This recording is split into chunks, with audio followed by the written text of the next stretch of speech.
నీతో చెప్పిన ఛానల్కి స్వాగతం సుస్వాగతం. ఈరోజు నేను మీ అందరితో పాలకూర రోటి పచ్చడి ఎలా చేయాలో చూపిస్తున్నాను. ముందుగా దీనికి కావాల్సిన పదార్థాలు: పాలకూర,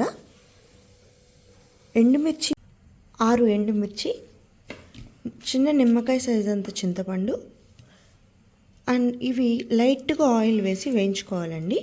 అది 1 టేబుల్ స్పూన్ నువ్వులు, కొంచెం శనగపప్పు, కొంచెం మినప్పప్పు, కొంచెం జీరా, కొంచెం మెంతులు, అండ్ సరిపడా ఉప్పు, తాలింపులోకి కావాల్సిన కరివేపాకు, 5 వెల్లుల్లి, కొంచెం పసుపు.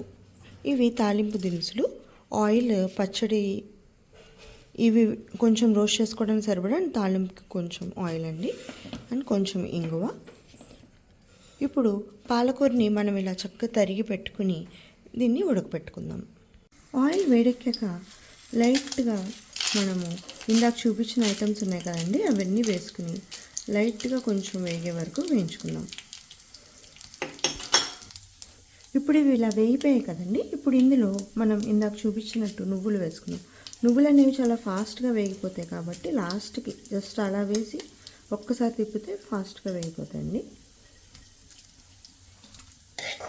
ఇప్పుడు ఇవన్నీ వేగిపోయాయి కదండి. సో ఇలా జస్ట్ మనము సపరేట్గా తీసేసుకొని ఇందులో పాలకూరని మగ్గబెట్టుకున్నాం. ఇప్పుడు పాలకూరని చింతపండుని వేసి ఇది మగ్గే వరకు మూత పెట్టి ఉడకబెట్టుకున్నాం.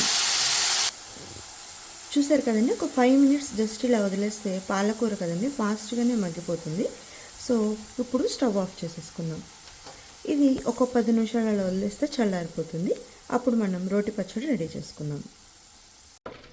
ఇప్పుడు పాలకూర చల్లారిపోయిందండి. ఇందులో ఇందాక మనం వేయించి పెట్టుకున్నవి ఉన్నాయి కదండి, లైట్గా రోస్ట్ చేసుకున్న వెల్లుల్లి, ఈ శనగపప్పు ఇవన్నీ వేసి దాంట్లోనే తగినంత ఉప్పు, మనం ఉడకపెట్టి పెట్టుకున్న పాలకూర,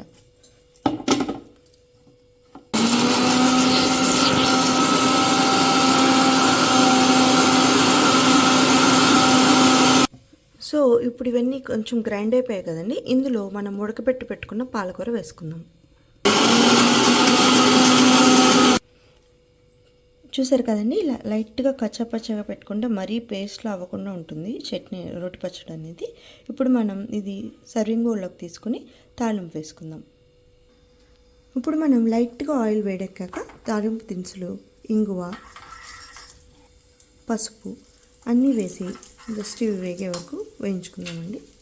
అండ్ లాస్ట్కి కరివేపాకు.